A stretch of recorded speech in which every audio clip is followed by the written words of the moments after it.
welcome to each one of you, guests from the Tri-City, speakers, media, faculty, alumni, staff, and dear students. May we have a huge round of applause for all the dignitaries and attendees, please.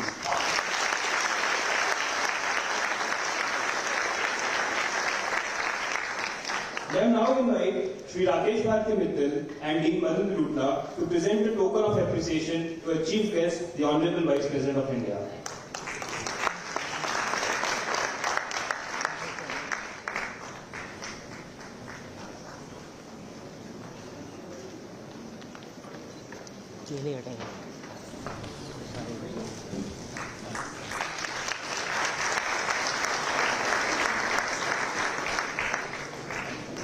Jacket भी मंगवानी कोई भी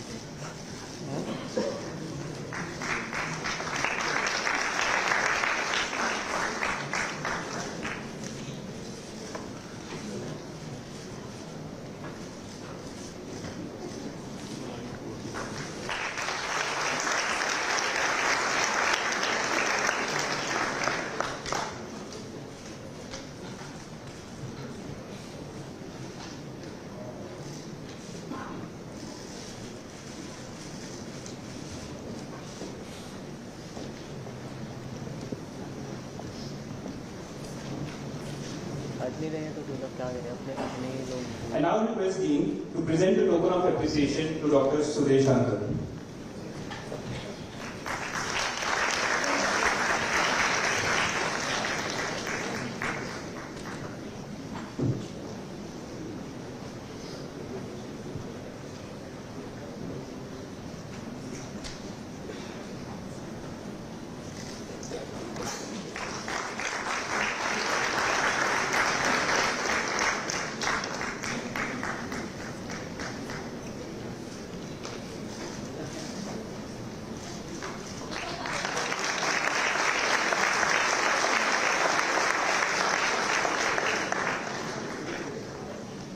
I request Shri Rakesh Bharti Mittal and Dean to present a memento to His Excellency, the Governor of Punjab.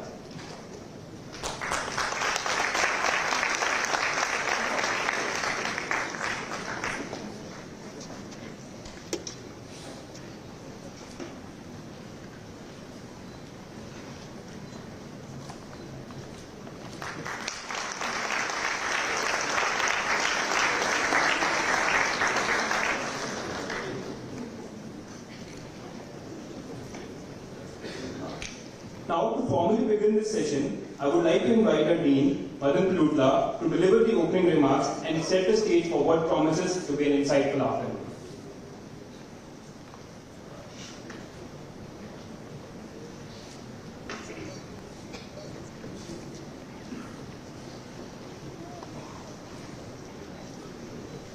A very warm welcome to the Honorable Vice President of India, Shri Jagdeep Dhankhar. Thank you very much, sir, for gracing the occasion and visiting us at ISB.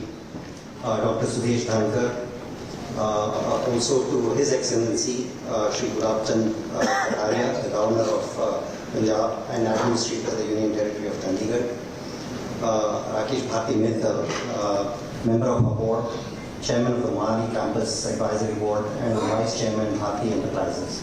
So a warm welcome to you, to all of you here for this session. I'm sure this is going to be a very interesting session because the Leadership Summit in the Indian School of Business is a flagship event of the school. It's when we celebrate illustrious leaders from various walks of life, from the public life, and we have an example of that, of an exemplary leader from there, from the corporate world, also from the social sector. We believe that leadership is a very important function. Leaders make a big difference in the world.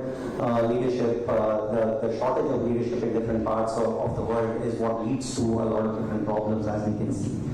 At this point in time, all I can say is that the privilege that Shri Jagdeep Dhankhar had accepted our invitation to come and speak here. We know that he has a deep interest in education and educational institutions, which is why he kindly agreed to come here to talk to us. All of us are going to benefit from his years of public service, from exemplary leadership when it came to law, when it came to politics, and now most recently as a governor, and now as the Vice President of India. So without taking up too much of his time and your time with him, I'd just like to say that a warm welcome to all of you, and I hope that you will benefit from the insights that he will be providing here. Thank you and welcome.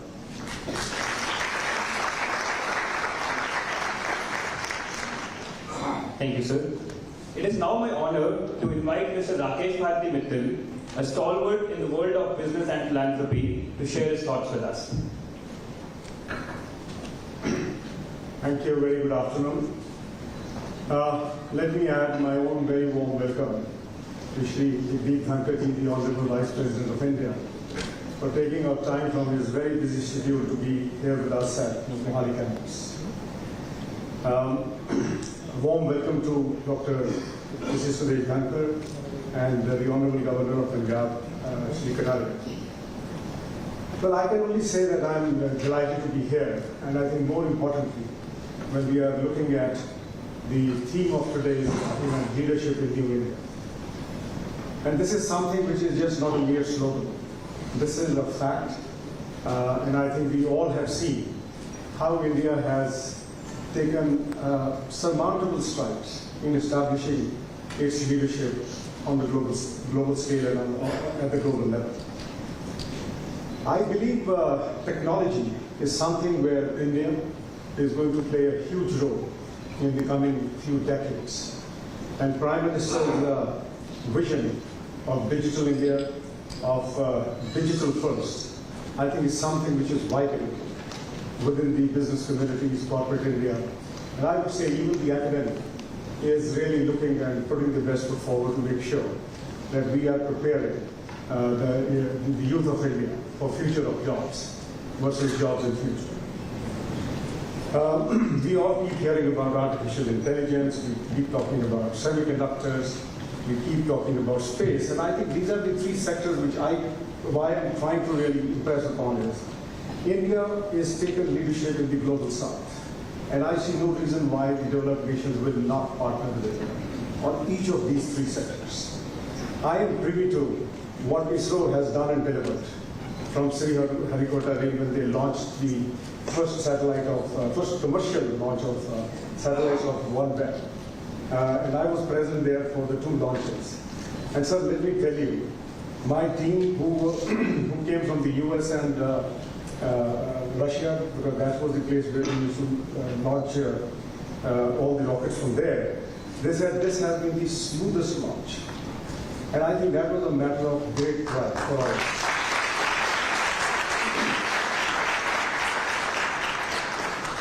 Artificial intelligence is something which is, and generative AI is something which we keep hearing. There are user cases, there are large amount of projects and research going in. But we just recently launched at Airtel the spam fighting network. That's the first ever launched in India. And so I'm happy to share with you that so far 2 billion calls and 140 million SMSs as spam and fraud were never delivered to the consumer. And this is becoming a huge problem. This is becoming, every day we see frauds happening on the internet, on mobile telephones. So when we talk of technology, there is also the problem of issues which come around that, cybercrime. And that's again one area where I'm sure we will be taking lead on it.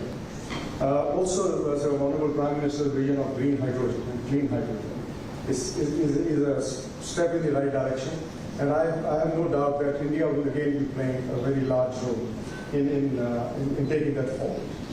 Having said that, since I'm here with the academy and students, I think it is absolutely mandated for corporate India and academia of the country, of various institutions, to come together, to not only look at reviewing the curriculum, not only reviewing the needs of the industry which is required, but also to make sure that 2 years, 4 years hence, if we are engineering and management graduates, they are ready for the industry and not that we have to keep on retraining them in behind.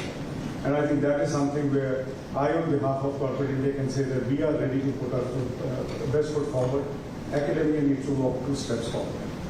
Well, that's for you. And I also feel, while we've been known for services, we led the IT boom, IT industry all over the world. I think with the manufacturing sector, with the performance-linked incentive schemes, honestly, sir, I can tell you, I would have never thought that India will talk about manufacturing in a big way, at a big scale. And in the last 5 years, that landscape has changed. We are getting investments into manufacturing and all new technology and high technology areas. And in the end, I can only say that all the research and research center and institutes at ISB are committed. ISB itself is committed on not only producing the best in the world management graduates, but more importantly, to also have an inclusive heart, a soft heart, to make sure that we see inclusive growth in the country. Thank you very much.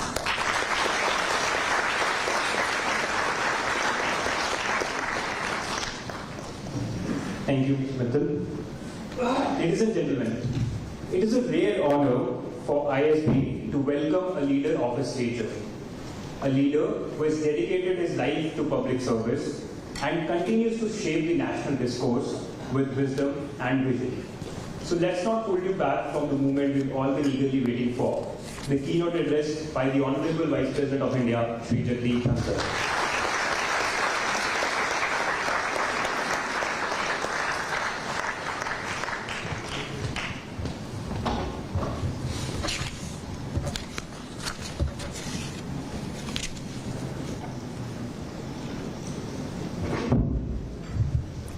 Very warm good afternoon to all of you.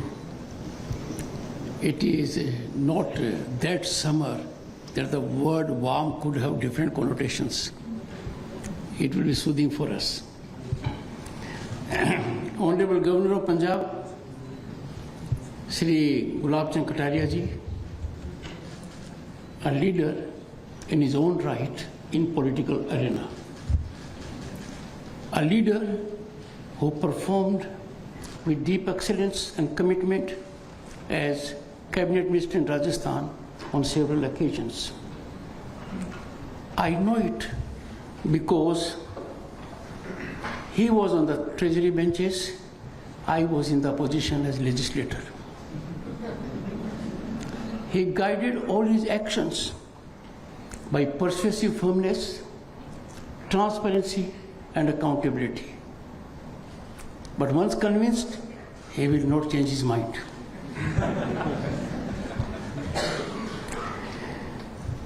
Shri Rakesh Bharti Mitra, Chairman Mohali Campus Advisory Board, ISB, and member ISB Executive Board, and now most important, something I share with him, Vice Chairman Bharti Enterprises.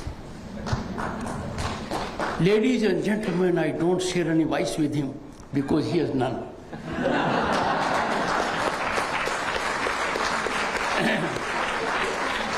He has deprived me of this opportunity, but I share another thing that is common between us. We both enjoy our job. We are happy being vice.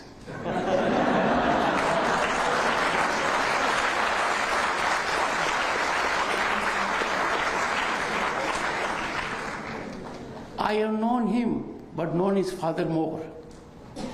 When I was elected to Parliament in 1989, his late father, a distinguished parliamentarian, had great love for wood cars. So Pandit brothers in Kannada Place would make a car, Ambassador Contessa, for him to look like a Mercedes. I was privileged to share right seat with him. Now you'll ask me why I say right seat. Sharing a seat is good enough.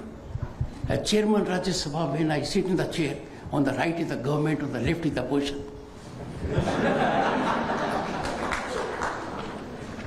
A remarkable human being whose commitment to areas beyond earning money make him stand out amongst leaders of the industry. His brief address spelled out everything, virtually leaving nothing for me to add. His association with this prestigious institution, I am sure, will bear fruits incrementally. Professor Madan Plutla, Dean, Indian School of Business, beware of him. He is a no-nonsense man. Shakespeare could anticipate him 500 years ago. Brevity, the soul of wit. Whenever I go to institutions and find a man like him, I tell the students only one thing. And what I tell the students is, you will suffer the pain of his presence all throughout on the campus.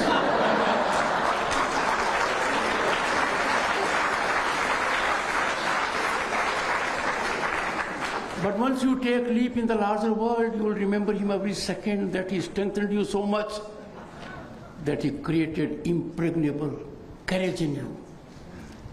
So you will remember him with great pleasure and satisfaction. But for that, you have to leave the premises. But he will give you a parting lesson.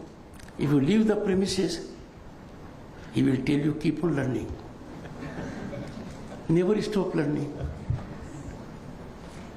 I've heard about him. I know of him. Personally, I'm meeting him for the first time. And I was reminded of my toughest teacher, whom I remember till date. We have another illustrious academician amongst us, Vice Chancellor, Punjab University, Madam Renovik. No, I must call you Dr. Renovik. I'll tell you why. My wife has doctorate in academics. And ever since she got it, I have made it a habit that it will be really a transgression of all virtuous activity if you don't address a doctor with prefix. So Dr. Renovik, I stand corrected. Distinguished audience, and most importantly, boys and girls, I'm for you here. It is an absolute delight to address this gathering. And why? You are young minds. You are young minds at the ISB. You are young minds at the moment participating in ISB Leadership Summit. Your segment is most significant stakeholder in governance and democracy. Our youth demographic dividend is envy of the world at the moment, and it is fuel to our growth engine, destined to accomplish a developed nation at 2047. I must appreciate the management for having crafted such a theme, and the theme is Leadership in India's Century. This bears, boys and girls, huge contemporaneous relevance. And why not? It is for the first time in history that Voice of India, Voice of India's Prime Minister, is heard with respect as never before. India has come to count. India has come to count in global affairs, consistent with its populace being repository of knowledge and wisdom, home to 1/6 of humanity. Never before we had that enjoyable moment as we are having now. Having been elected to Parliament in 1989, I faced a situation where our foreign exchange was $1 billion. $1 billion. We have crossed 700 billion last week. What an accomplishment. 700 times, something beyond a geometric leap. India is being looked upon as a nation that can resolutely address issues that are confronting the globe. And why not? India G20 presidency according to one and all in the world, has set a very high benchmark. But look at the outcomes. One, African Union was made a member of G20. Only European Union was before. I'll come to later. But Global South, most people like me had not heard of it. It's a name that resonates. And mind you, they are major contributor to the world in terms of population and GDP. International Solar Alliance, International Yoga Day, all have fructified for benefit of the world on account of one individual, India's Prime Minister. His vision, his farsightedness, his commitment, and therefore it has great contemporaneous relevance. Friends, I am under the watchful eyes of the Dean, and therefore will not much deviate from the subject, because marking is never on packaging, it is on substance.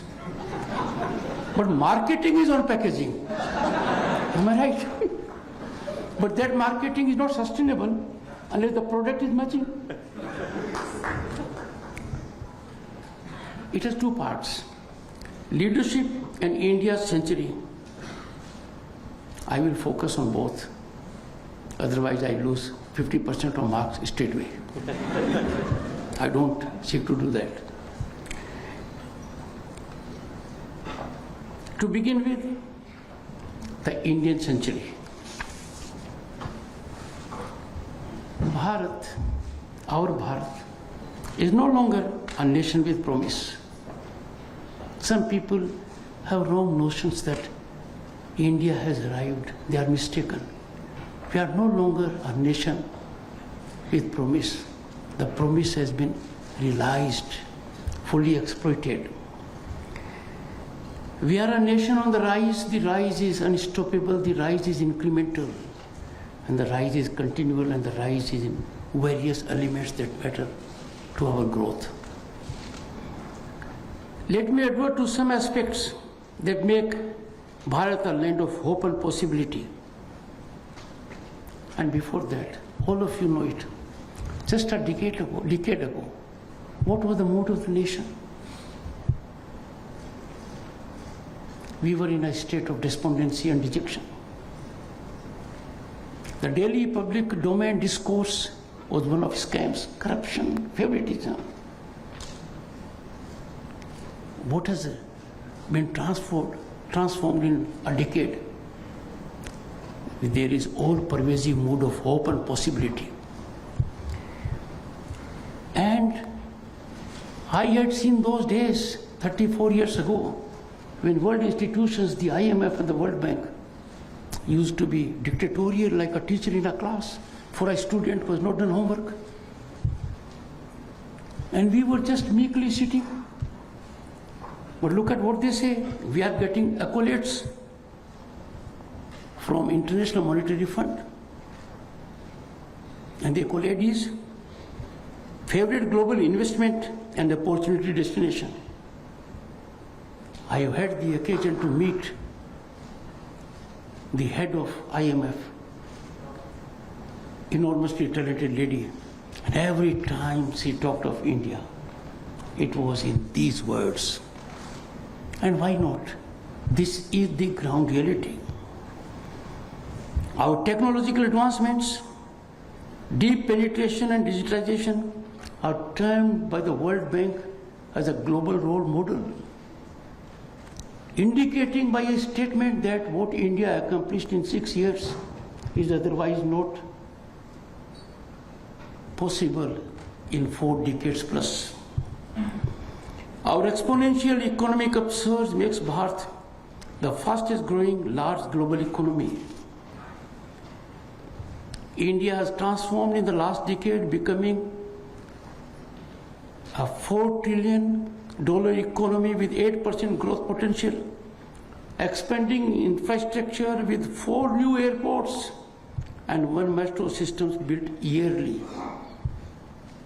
Every year, 4 new airports and a metro. There is daily addition of 14 kilometers of highways, quality highways, world-class highways, and 6 kilometers of railways. Digital technologies have enabled massive public infrastructure projects benefiting 85 million with housing, 330 million with health coverage, and 29 million small businesses with loans annually. When I talk to global leaders, I have to be a little careful. Because the volume is so high, the numbers are so staggering that instantly a person would believe I have just added 1 or 2 zeros. I have not. Because just imagine, in a country where you add 500 million bank accounts in the shortest time, I'll come to that later. You have to make people to believe, and you make people see so that they believe. India leads in digital transactions. Should I give the figure to you? Hold your breath. 6.5 billion monthly. There's a digital transactions. And has the third largest startup ecosystem with 58 unicorns. With 800 global capability centers generating $60 billion yearly, there is significant expansion in education. Your chairman, vice chairman of the group is associated with this venture in a meaningful way, here and elsewhere. It is soothing for us all that Indian talent is increasingly relevant globally. You know it, young boys and girls, you know it. That Indian human resource is dominating global discourse when it comes to corporate heads. Driving interest in mobility agreements. India now takes pride in its lunar and Mars missions, vaccine productions, and growing importance in semiconductors, as was indicated by Mr. Mitra. And engineering. He knows it out of experience, and you all will gather when you take a big leap in the public domain, larger domain. Manufacturing is the key to make us leap forward. All this has happened because of leadership. Government's historic continual third term after 6 decades focuses on growth through new initiatives. It will be interesting for you. These initiatives will concern all of you. They broaden your basket of opportunities. They will ignite your talent, exploit your potential, fructify your aspirations. These include creating 12 industrial zones. Industrial zone itself is a huge step, and 12. To boost manufacturing, prioritizing skill development, improving logistics, and expanding aviation. And this is not just one. It's a jump in sync with other institutions, stakeholders. Everything is converging to these developments, and therefore results will be seen. Mr. Mittal referred to green hydrogen mission. I am so thrilled by it. 19,000 crores were allocated by Government of India for green hydrogen mission. We are amongst the countries in single digit to focus on it. I know it will have to be negotiated through tough terrain. There will be headwinds. But the commitment is there. And by 2030, if I am not mistaken, we will have investment of 6 lakh crores and equal number of jobs. Who will provide these jobs? Your leadership will provide. You will be somewhere in the entire system to make success of this. Quantum Computing Commission, 6,000 crores were allocated. We are getting more into it. A technology which is close to your heart, 6G. It is in two phases. The commercialization will take, I think, from 2025 to 30. For a layman like me, it may not mean much, but for him and you, it will open enormous vistas of contribution, opportunities, changing the landscape of this country. These are the issues. All these can get cutting edge only by leadership. Without leadership, nothing happens. If we go into our ancient history, in the history of human war, if a leader collapses, white flag comes up. A leader is all important. And a leader does not mean leader of a country. It means leadership in every walk of life. It will be in a small office, in a branch office, regional office, head office, everywhere on the board. India's engagement with world nations is crucial. Offering expanded markets and reliable supply chains. Our cooperation in green energy, urbanization and emerging technology, including AI, reflection was there by Mr. Mittal. Electric mobility and semiconductors benefits global progress and strengthen collaboration. But to fructify these collaborations, to generate synergetic storm, a leader has to be well informed. A leader has to know about it. I had the occasion at one of the conclaves where 6 vice presidents from Africa were present. Our interest in that country, in agriculture, mining, and technology, can create wonders. Only our leaders have to measure up to that requirement. You are the future leaders. You are leaders in the making. Your role and job will be very different once you take the leap and carry the tag of ISB. It is not that we are celebrating India's century merely because India is going to be a force to reckon with, but we are and will be force for good in the world. That is fundamental.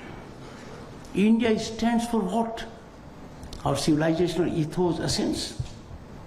What was the motto of G20? One world, one family, one future. Vasudhaiva Kutumbakam. That's our belief. Therefore, India's rise in the world would mean global peace, global stability, global harmony. You are, as leaders in making, principal stakeholders to generate this ecosystem. Now, what do you need? A scenario which was not there when Honorable Governor was a young man, or Mr. Mittal was a young man, or the Dean was, or I was. I shouldn't forget Dr. Sudesh Dhankhar when she was. What we faced? There was no equality of opportunity. There was no equality before law. Meritocracy was on the back seat. And what has happened now? A great transformation has shaped. Everyone now is equal before law. No one is above the law. No one is immune from law. No one has immunity which was proclaimed from housetops earlier. कानून हमारा क्या बिगाड़ लेगा? अब उनको पता लग रहा है कि कानून कुछ भी कर सकता है. The strangled hold of कानून is reaching them. They are feeling the heat. The privileged pedigree is now no longer in existence, and that is the greatest boon to young minds, to boys and girls before me. You don't need favor. You don't need patronage. You are always concerned, would my case be handicapped because someone less meritorious has a contact? There can be patronage in favor of someone. Gone are those days now. That's a great gain for you. Second, which you suffered, and very painfully, was corruption. What do? A contract, a job was available only through the means where you had to grease the palm of someone. we label as corruption. But boys and girls, fortunately for you, we were not fortunate. Power corridors have been duly sanitized of corrupt elements, lying elements. Mr. Mittal knows, by virtue of being an industry leader, there were people who extra-legally leveraged decision-making, where the industry leadership had no option but to bend. That doesn't happen now. Our governance is dictated only by principles of transparency and accountability. You are in that area. What does it mean to you? It means to you that you have an ecosystem where you can fully exploit your talent, your energy, realize your dreams and aspirations, because there is nothing that holds you back in a systemic manner. A great thing for you. Let me remind you something which I've seen myself as Governor of State of West Bengal. COVID. It was a challenge to the humanity, a non-discriminatory challenge, and really difficult then for a population of more than 1.3 billion. But the Prime Minister visualized a mechanism to involve the people at large. We had our own vaccines, but we handed other countries by providing vaccines at that point of time. The handling by India of COVID pandemic has earned laurels to us, to our health workers, to our health warriors. But some were uncomfortable. The class is small. They are uncomfortable with anything good that happens in this country. Your leadership has to neutralize these forces also. Scientists are talking about climate change since 1970s. One thing which I never forget, in the year 1979, you must be wondering why. I was married in 1979 to Dr. Sudesh Dhankhar. In that very year, I became a lawyer. And you will come to know easily once you Google, law is a jealous mistress. So I got a jealous mistress for her. But that year, there was a film, Mad Max. It was a global sensation, as it talked about the end of the world due to climate change. No one was bothered. Despite 50 years of conversation, no one thought of harnessing solar energy. India's visionary leadership came to the rescue of the world. International Solar Alliances in Gurugram. More than 100 countries, I think 122 countries have already joined part with it. And our landscape all over the country is dotted by harnessing of solar energy. It was left to India, India did it. I have many reasons to say that India's century will prove to be a global good. Think what we have done with governance solutions. We developed various technological solutions for digital identity management. What's largest and fastest financial inclusion, I said earlier. 500 million bank accounts. When I wanted to become a lawyer, I needed a library, I needed 6,000 rupees. A man like me, throughout a gold medalist, had difficulty in getting a loan of 6,000 rupees. I still remember vividly the face of a manager who said, I'll give you 6,000 rupees without a guarantee. I had none. That changed my life. And look what has happened. You people have everything at your door. You only have to look around, avail the opportunity, grab the opportunity, serve yourself, serve your family, serve society, and serve the nation. We made them open source for the world to use through our India Stack program. Now any developing country can use this solution free of charge. Not only this, Mr. Mittal will bear me out. The kind of products India has visualized are available to the world without any charge. As a matter of fact, this has graduated to our soft diplomacy, taking a new height. More than intellectual property, we are concerned how can we shorten the path of good governance for the countries of the global south. And we are contributing hugely in several countries. Friends, the more we rise, the more stability it will provide to the world order. The world knows it. Some misguided souls in our country do not share it.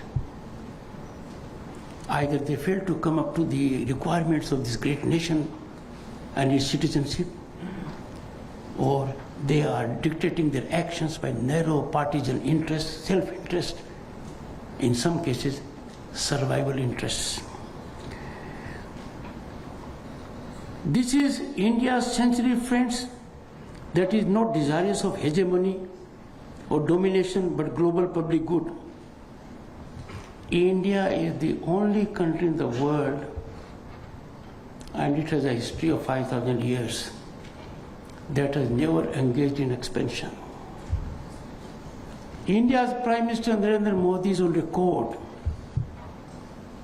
warning to the entire world, we are not living in an era of expansion. And their global disputes must resolutely be addressed through dialogue and diplomacy. Our journey, friends, is not over. We have so many things to assert. Economic upsurge, fifth largest global economy at the moment, third largest global purchasing power, on way to becoming the third largest economy ahead of Japan and Germany. All that. But we must be alive that to be a developed nation, our per capita income has to go eightfold. This is achievable. This is achievable because we have human resource in your shape that will bring it about. You are capable of it. And when you do it, you are opening a new basket of opportunities for employment, for entrepreneurship, and for growth.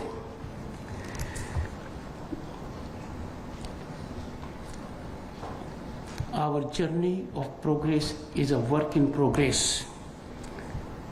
Nothing is given. To expedite this journey, India needs next generation leaders who can drive innovation and change. I am reminded of a Greek philosopher, pre-Socrates, Heraclitus. Heraclitus reflected, and is widely quoted, the only constant is the change. Change is the only constant. He buttressed it that the same person cannot enter the same river twice. Because neither the person is the same, nor the river is the same. So we are in the process of change. But we don't have to be captive of change.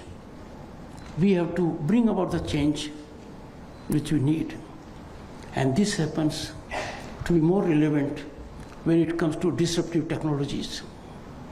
Artificial intelligence, Internet of Things, machine learning, blockchain. These at a time were just words for me. But I was enormously enlightened when I had a presentation by the senior ministry officials. And I know we are in for a big change. These disruptive technologies, as going by their name, are both challenges and opportunities. In the world of finance, RBI governor has hinted only a day or two before, we have to keep things in check for artificial intelligence. You as leaders will be creating opportunities out of these challenges. You are those who will be actual players when it comes to execution and implementation. Whatever be your role in the hierarchy, your mindset has to be ahead of times. I have no doubt with your commitment, direction and dedication, India will exploit its potential and make available leaders for global conglomerates and international organizations. Our footfalls have already increased. I remember there was a time when we could never imagine someone from this country would be CEO of an outfit in Silicon Valley. And now they say jokingly, can we have a CEO who is not of Indian origin? Just where we have come. All this because our DNA on this point is very strong.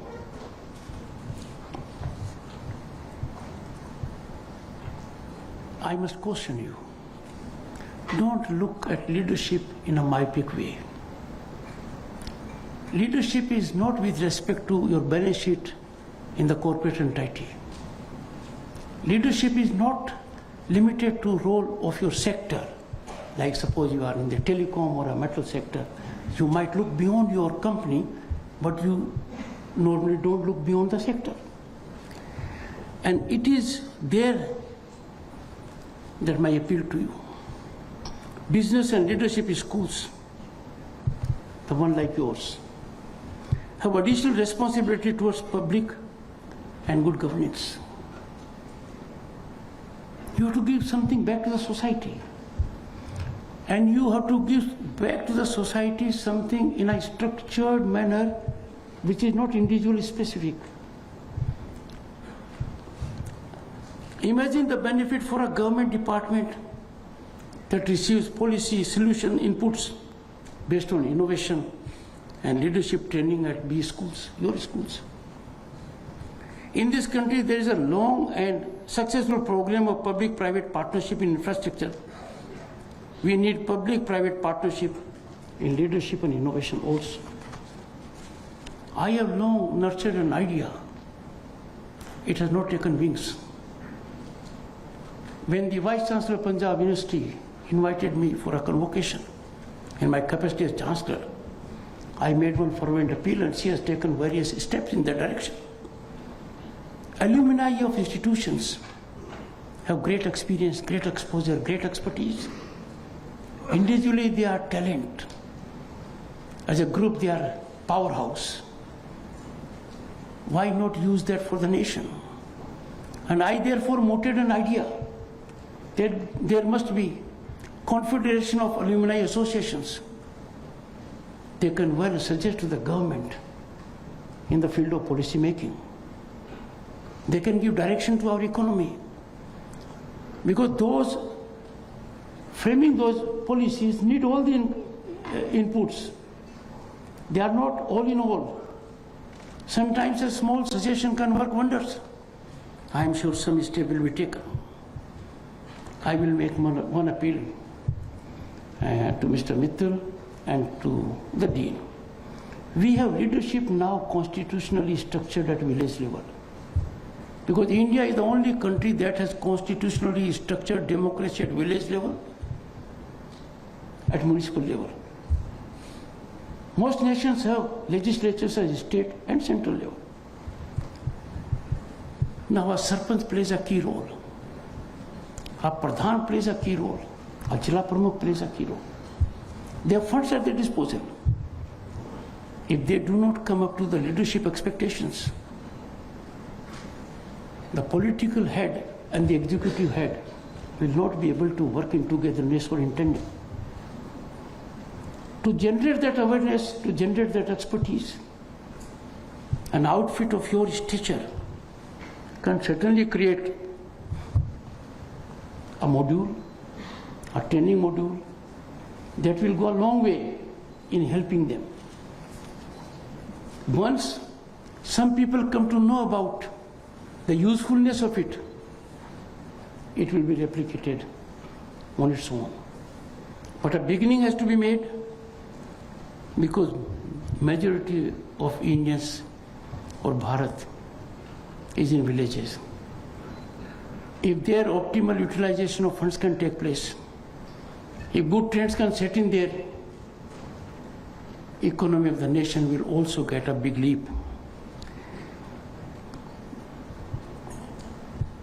My young friends, I will be adverting to another important aspect, and that aspect is I want to turn to a matter of national importance, and that is nationalism.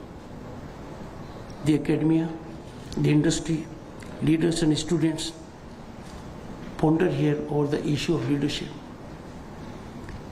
I suggest you ponder over facets of leadership with Indian characteristics. Indian nation has to be kept at the center. Whatever we may do in any part of the globe, our heart and soul reside in India. And therefore, I urge the leadership should be deeply wedded to nationalism. Without this undergirding, without this spirit, no amount of leadership skills will serve the greater good of the nation. Such individuals can be successful. They can be known. But they will never be able to in that groove which earns respect to the nation. And I therefore urge everyone, serve your nation optimally. Serve your nation with full dedication. And this is uniform ordainment for all of us. It is not optional. It is the only way. You all are tomorrow's leaders. You will have an occasion to make decisions, key commercial decisions, and therefore, imagine if you think of economic nationalism while making decisions.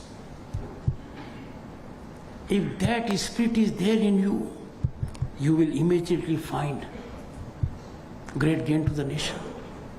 I firmly believe no fiscal gain, howsoever great, howsoever quantum in economic terms, can be a justification, reason, or a compromise for nationalism. A fiscal gain should never be a consideration when it comes to economic nationalism. Economic nationalism is fundamental to our growth. It has been indicated, be vocal for local or Swadeshi. But I leave it with you and find out, once I'm gone, how much foreign exchange is drained out in avoidable imports. Billions of US dollars every year being drained out for import of shoes, socks, trousers, undergarments, coat, curtain, flooring, toys, kite, electronic goods, furniture. All that can happen in this country. I am not advocating parochial protectionism. The world doesn't countenance it. Mr. Mittal has been to global forums. He knows that this as a policy cannot be propagated. The World Trade Organization is there.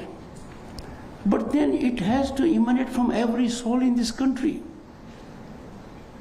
Once you do that, not only you will save foreign exchange in billions of US dollars, you will create job for millions of people in this country. There will be blossoming of entrepreneurship. And on all these aspects, our quality is next to none. So you young leaders of just after a few months or years, be ambassadors of economic nationalism for the nation. It will be your lasting contribution to the economy of this nation. Friends, Mr. Mittal emphasized on manufacturing. It is critical. It is not only about manufacturing in India, but the idea is to research in India, innovate in India, design in India. The growth engine of the nation is fueled by research and development, you know it. The nations that are ahead in research and development march ahead. This makes focus on research and development of paramount importance. I don't want to say more, but industry has to do a lot in that direction. I'm yet to find a corporate of our country to be amongst top 20 global entities to be in that field when it comes to research and development. But I am urging industry and stakeholders and corporates to invest in research and development, handhold stakeholders in unleashing their potential and provide impetus to holistic growth of the nation. But I am worried on another aspect. Manufacturing is fine, sir. But what a painful scenario to face. Our raw materials leave our shores in shiploads. Look at iron ore being shipped from Paradip. Look at our precious products going outside without value addition. I appeal to young leaders to reflect what is writing on the wall. We are sending raw material because we are not capable of converting into value-added products. We are capable, but someone who has ownership of that raw material in a cozy room finds it expedient to make buck fast, sacrificing economic nationalism. In the process, he is coming in the way of your employment, your innovation, your skill development. It is here that trade organizations, commercial organizations, industrial organizations must be on the same page. We must develop economic ethics that we will not export our raw material without value addition. Then we find another novel way of finding minimal value addition. Sir, I mean effective value addition. Once we do it, the economic scenario will show a big change. Well, I must reflect on a tribe to which I belonged, to which the Honorable Governor belonged. Now we are constitutional functionaries. The politician. The leader in the politician must also be fired by the zeal of nationalism. He or she should keep national interest above partisan or self-interest. In a democracy, partisan stance is unavoidable. People have to take partisan interest, partisan stance, partisan viewpoint, nothing wrong with that. But so on some issues, issues of national security, issues of foreign policy, issues of diplomacy, issues of nationalism, there is no room for politics. We all as Indians are ambassadors of our nation, and once we leave source of this country, we are its representatives. Our political hat has to be kept behind. But what I find, people take journey outside, trip to destinations just to find public space, to tarnish, taint, demean our progress and institutions. Young leaders have full capacity to neutralize these forces. These sinister forces, they are being activated by interests that are inimical to Bharat. It is surfacing. I had the occasion to reflect this morning on National Human Rights Day. They say, India, there can be hunger crisis. What are they talking? Since April 1, 2020 till now and for 5 more years to come, 850 million people of this country will be fed free meal. Rice and wheat and pulses are given to them. You know it, I know it. What are they talking about? Because some of us do not rise for the nation, but raise the flag only for political interest. We need to be guided. Discordant voices for parties and political purposes and gains is a matter of deep concern. I'm sure you youngsters would know it. A deep state and wokeism are taking shape in this country. Their strategy to begin with is very soothing. They make inroads. After having made inroads, they try to create disruptions, divisiveness in a nation like ours. You have to be extremely alert. It is here in such kind of challenging situations that leadership traits are called in action. Be prepared for that. Let me talk something about economy. There was a gentleman who occupied a prominent position in the Reserve Bank of India not long ago. Now this gentleman made a partisan assertion. I quote, the assertion was, India will be lucky if it can have 5% growth rate. During that contemporaneous time, India had 7.5% growth rate. To a layman like me, 5 and 7.5% may make some meaning. But for the Dean and Mr. Mittal, even 0.01 matters. How wrong he was. But go to the background. Why did he make that statement?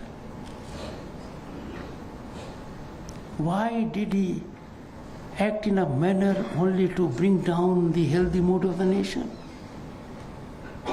And why were there no regrets or any justification for having made that statement? In such like situations, leadership collective must be proactive and call these people to their bar. So, call to the bar, I mean I'm a teetotaler. I don't mean that bar at all. I'm a teetotaler, and I'm a teetotaler not under compulsion. I'm by volition. But to call to the bar for a lawyer is a normal term, therefore I used it.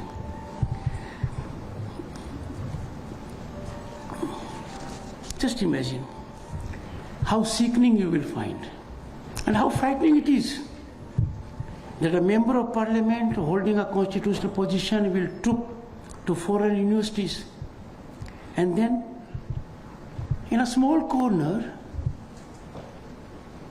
of which the university may not be aware, and a small group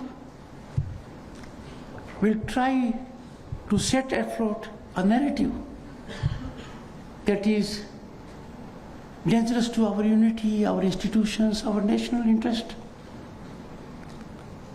Handful of people. This is a large gathering, well represented. It means a lot to me. Not even a fraction of it. And such people, we need to handhold, counsel, and suggest in whatever form we can. And that has to emanate from young minds. Social media has given power to brilliant young impressionable minds to express themselves.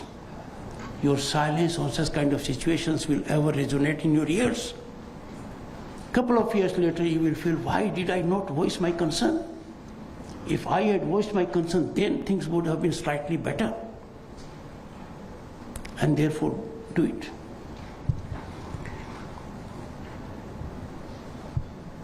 If this mindset of placing narrow partisan interest over national interest persists, it will give space to whom? It will give space to those who are our enemies, inimical to our interests. Do we want it? Certainly not. Friends, we are at a leadership summit. Think how over the years leadership programs are used to indoctrinate young minds of the country by the deep state. I'll focus on it at some length, though briefly. I'll follow the dictum of the Dean, brevity the soul of it. I come across several people, including parliamentarians. I have been invited by Young Leadership Forum in the US. some university is invited in that category. There's a sense of elation, a sense of joy.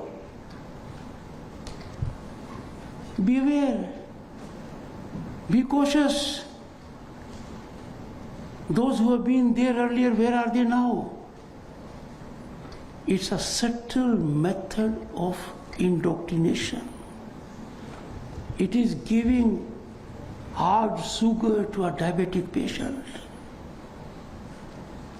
It is creating enemies of the nation from outside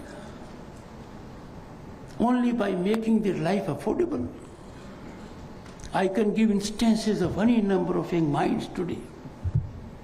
You may be envying their life, but they are parasitical when it comes to financial situations.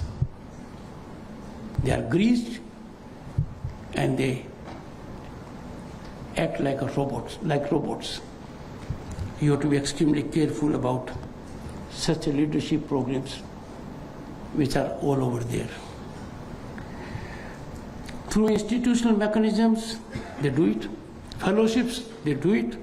Visiting programs, university affiliations. By this, they have groomed them. They are brainwashed, indoctrinated. They themselves have not seen India. And they are painted as if we are crumbling. Far from it.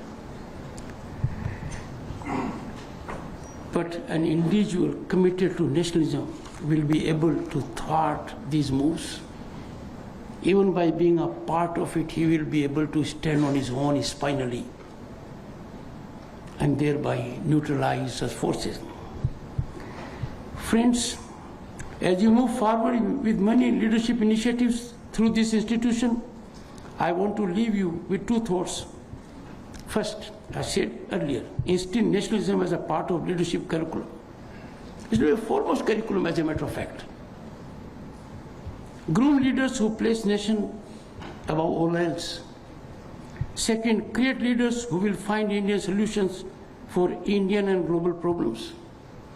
Bring this talent to the service of governance, create solutions, create partnership to resolve challenges of everyday Indian. We are here to work for the average Indian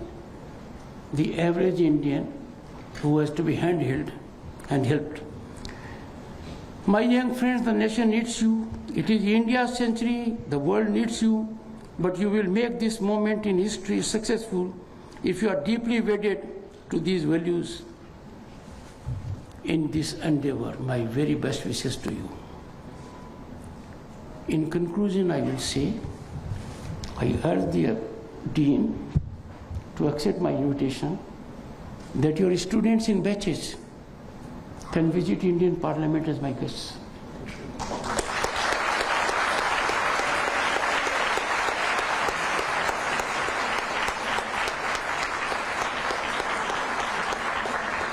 And if I am in town, I'll spend time with you.